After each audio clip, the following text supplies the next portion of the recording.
Alright, I'm out here working on my neighbor's Ranger.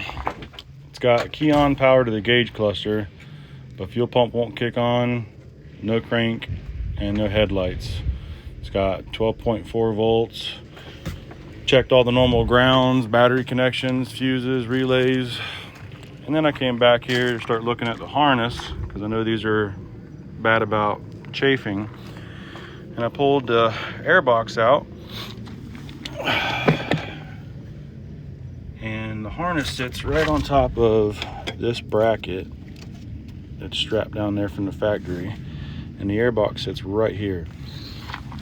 And the ribbing that reinforces the plastic sits right on top of the harness. I mean, snug up against it, kind of pushes into it. And you can see where it broke one, what I assume is a constant 12 volt, because it's orange. And then that's the speed sensor wire there, I'm pretty sure, because it's got a code for it. And it got into a couple other ones. So if anyone's got a 19 or newer with same symptoms, that should save you some time, because more than likely that's the same issue you're having.